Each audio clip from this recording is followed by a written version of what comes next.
Hola, buenas noches. Mi nombre es Ricardo Nava y hoy les voy a hablar sobre el electrocardiógrafo. Primeramente, ¿qué es un electrocardiograma? El electrocardiograma registra la actividad eléctrica del corazón. La máquina del electrocardiograma detecta las pequeñas señales eléctricas que hacen que el corazón bombee sangre por el cuerpo.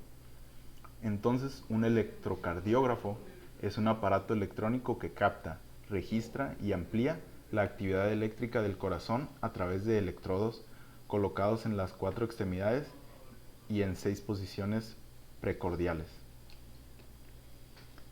Mediciones. Por convención, registramos el ECG de superficie estándar usando 12 direcciones de derivación de registro diferentes, aunque de manera bastante confusa, solo se requieren 10 electrodos de registro en la piel para lograr esto. Aquí se muestra cómo las derivaciones de las extremidades registran el ECG en el plano coronal, el que está así, y por lo tanto se pueden usar para determinar el eje eléctrico, que generalmente se mide solo en el plano coronal, puesto que va pues, hacia abajo o hacia arriba. Eh, Las derivaciones de las extremidades se denominan derivaciones 1, 2, 3, ABR, ABL y ABF. El eje eléctrico de despolarización también se expresa en grados y normalmente está en el rango de menos 30 a más 90, como se observa aquí, menos 30 a más 90, por aquí.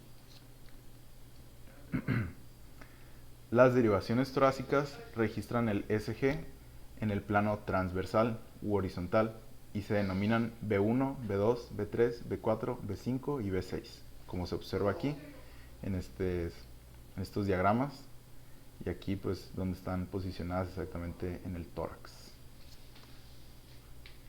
Es fundamental que cada uno de los 10 electrodos de registro se coloque en su posición correcta. De lo contrario, la apariencia del ECG cambiará significativamente, provocando entonces un error sistemático de medida, impidiendo una correcta interpretación.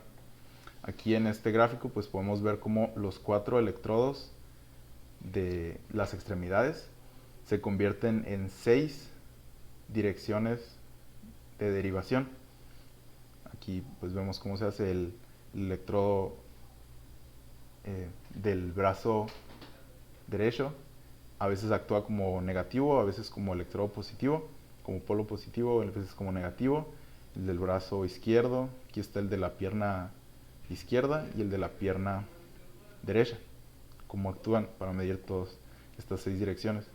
Mientras que estos 6 electrodos de las 6 electrodos torácicos pues miden cada uno una dirección de derivación. Ya entre 6 de aquí y 6 de acá se completan las 12 direcciones usando solo 10 electrodos. Es convencional registrar el ECG usando medidas estándar para la amplitud de la señal eléctrica y para la velocidad a la que se mueve el papel durante el registro. Esto permite la fácil apreciación de la frecuencia cardíaca y los intervalos cardíacos y se puede realizar una comparación significativa entre los ECG registrados en diferentes ocasiones o por diferentes máquinas de ECG. Pues el sistema que se ha adoptado, gracias a Dios, es el sistema internacional. Aquí veremos más de cómo se registra y se informan las mediciones que toma el ECG. Pues la amplitud o voltaje de la señal eléctrica registrada se expresa en un ECG en la dimensión vertical y se mide en milivoltios. En papel de ECG estándar, calibrado estándar, un milivoltio está representado por una desviación de 10 milímetros. Una característica esencial del ECG es que la actividad eléctrica del corazón se muestra a medida que varía con el tiempo. Esto significa que al mirar el ECG impreso una distancia de 25 milímetros a lo largo del eje horizontal es igual a un segundo de tiempo. Un aumento en la cantidad de masa muscular, por ejemplo, como ocurre con la hipertrofia ventricular izquierda o el HBI, generalmente da como resultado una señal de despolarización eléctrica mayor, o sea, un pico más grande, y por lo tanto una mayor amplitud de desviación vertical en el ESG o hacia abajo, depende de cómo se mida. Y este es el estándar. Estas medidas que les presento aquí son el estándar de medición. Sin embargo, se pueden cambiar para pues hacer como se podría decir un tipo zoom a la onda o observar los detalles, ya sea más precisamente del tiempo o del voltaje. Sin embargo, debemos saber que la calibración es lo primero que tenemos que mirar antes de realizar nada en un ESG. De esta forma sabremos qué es lo que estamos leyendo. Debemos siempre, después de cambiarla, volver a poner la calibración estándar una vez que la modifiquemos para que el siguiente electrocardiograma no salga modificado. Por ejemplo, digamos que dejamos el tiempo modificado a 50 milímetros por segundo porque teníamos una taquicardia de 150 y hemos impreso a 75 para verlo mejor. O sea, vamos a hacerle zoom. El ECG del siguiente paciente que tenga una frecuencia cardíaca de 60 latidos por minuto, algo normal, se va a imprimir a 30 latidos por minuto y nos vamos a asustar erróneamente. También, por ejemplo, si dejamos el voltaje modificado, los QRS, o esta parte, QRS, esta es la onda con mayor amplitud, tendrán más amplitud o más altura y podremos llegar a pensar que el paciente tiene hipertrofia de paredes cardíacas cuando pues, en realidad no lo tiene. La calibración del electrocardiograma que imprimimos siempre está escrita.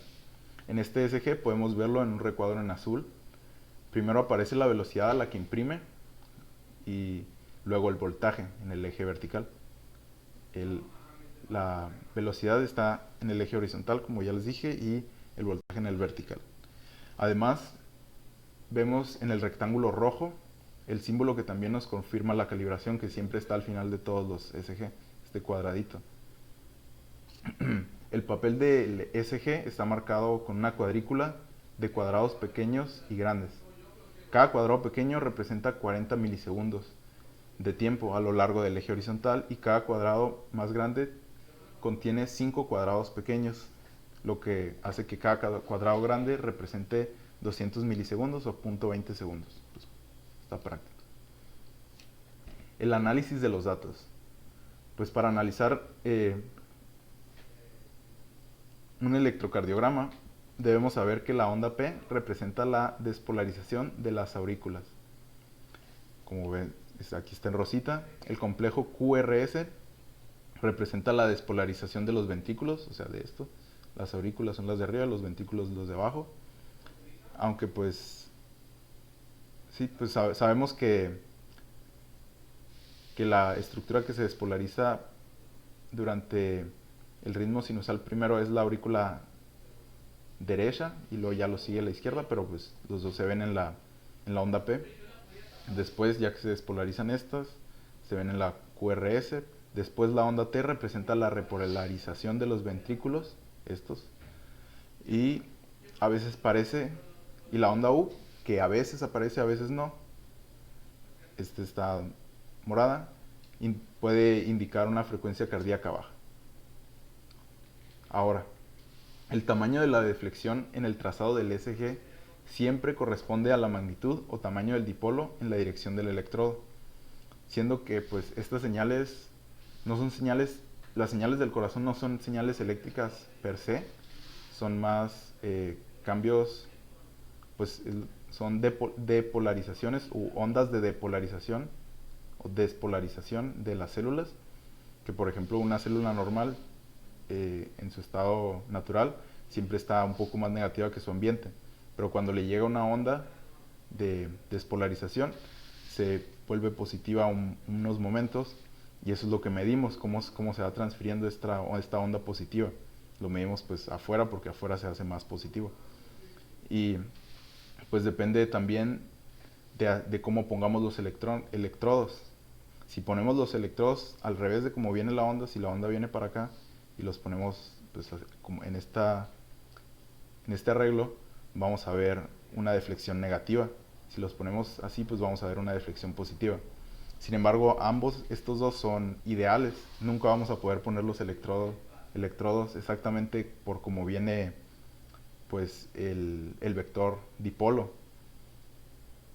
Casi siempre vamos a observar una de sus componentes nada más, como por ejemplo aquí vemos que va hacia allá y simplemente observamos su componente la componente del vector en X, y eso hace que se vea un poquito más chiquita la onda o la deflexión. Igual si nos tocara la mala suerte o mala práctica de que midiéramos así, pues no percibiríamos nada porque pues no tiene su componente en X para que la midamos y no se vería ninguna deflexión. Entonces ese sería pues un error entre aleatorio porque nunca podríamos tener realmente exactamente el voltaje que está produciendo el corazón, ¿no? Sería muy difícil en fines prácticos. El ejemplo de un ESG normal de 12 derivaciones, aquí está. Obsérvese la desviación hacia abajo que de todas las señales registradas desde la derivación ABR, que es esta. Esto es normal, ya que el eje eléctrico, como les comentaba, está directamente alejado de este electrodo, está pasando esto. Si se fijan aquí, pues todas pues aquí está el QRS, siempre el QRS hacia arriba, y aquí en las ABR está hacia abajo. Entonces es porque, pues, por la posición en que están los electrodos, que es normal, es la correcta. Ahora sí, los errores de uso. Se debe siempre apagar el teléfono celular, puesto que produce interferencias electromagnéticas. Aquí en este gráfico se puede observar una simulación de un caso creado en un laboratorio con un teléfono celular digital a menos de 25 centímetros del módulo de toma del electrocardiógrafo. Las señales de baja amplitud, velocidad y agudeza desaparecieron cuando el teléfono celular fue retirado o desactivado. O sea, pues el ruido se quitó cuando ya le quitamos la fuente de ruido, ¿no? Que era el celular. Ahora, siempre se debe saber dónde se colocan los electrodos en el torso, esto para una emergencia, que no se necesite desnudar al paciente, sino simplemente cortarle la camiseta donde se necesiten poner, si la situación lo amerita. Tampoco se deberán colocar los electrodos de telemetría sobre los electrodos del ECG, puesto que generan interferencias telemétricas. Tampoco se pueden invertir los electrodos. No se puede conectar el de la pierna derecha en la pierna izquierda o el de la pierna izquierda en la derecha, ni el brazo izquierdo en el derecho, ni nada, puesto que se generarían pues errores sistemáticos o errores de medición. El paciente debe estar acostado, tranquilo y relajado si es posible. Si no se puede eso, pues aquí se muestra cómo resulta un ECG realizado con el paciente a 90 grados del piso, y se puede observar pues la baja amplitud del complejo QR o del QRS en la derivación 3. Si no es posible que el paciente esté acostado, se debe anotar la posición en la que está el paciente para que sea más útil la interpretación de los registros. Ahora, los intervalos normales que se han dictaminado por la estadística de personas pues saludables, siendo que pues son intervalos puesto que ninguna señal del corazón es igual entre ninguna personas, cada quien se tiene sus propias variaciones y pueden seguir siendo saludables, pero con la estadística se han obtenido estos valores. El intervalo PR, que es medido desde el inicio de la onda P hasta la primera desviación del complejo QRS, tiene un rango normal de 120 a 200 milisegundos o 0.12 a 0.20 segundos.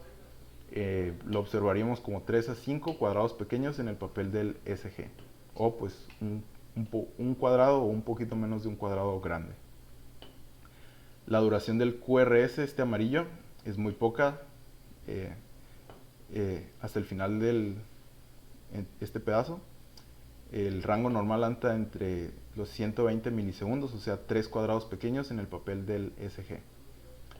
Y el intervalo QT, medido desde la primera desviación del complejo QRS hasta el final de la onda T en la línea isoeléctrica, tiene un rango normal de hasta 440 milisegundos, aunque varía con la frecuencia cardíaca y puede ser un poco más largo en las mujeres. La estimación de la frecuencia cardíaca del ECG es otra ventaja de tomarlo y puede ser muy fácil, hay varios trucos para saberla.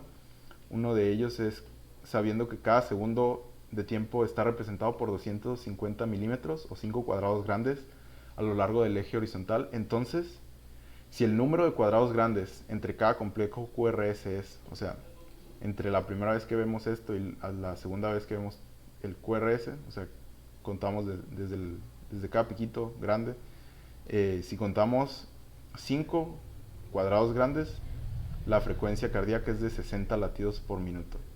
Si contamos 3 cuadrados grandes, la frecuencia cardíaca es de 100 latidos por minuto. Y si nada más hay 2 separando cada uno de estos intervalos, por ejemplo aquí este y este, si nada más hay 2, sería de 150 latidos por minuto. Hay también otros intervalos y mediciones que pueden indicar ciertas alteraciones. Esto nos beneficia mucho beneficia mucho en el contexto hospitalario, siendo que la lista de utilidades del ECG es muy muy vasta. Como pueden observar aquí, todo esto puede alertar a esas condiciones.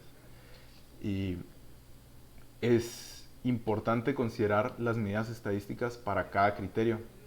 Por ejemplo, en insuficiencia cardíaca sistólica, la presencia de una alteración significativa en el ECG tiene un valor predictivo negativo del 98%. Esto quiere decir que es muy muy poco probable que una persona que tiene clínica de falla cardíaca tenga un ECG normal. Entonces, en cuanto se le haga este procedimiento, se van a dar cuenta los médicos de que se le va a diagnosticar esa condición. Y pues con esto concluyo. Estas son mis fuentes y muchas gracias por su atención.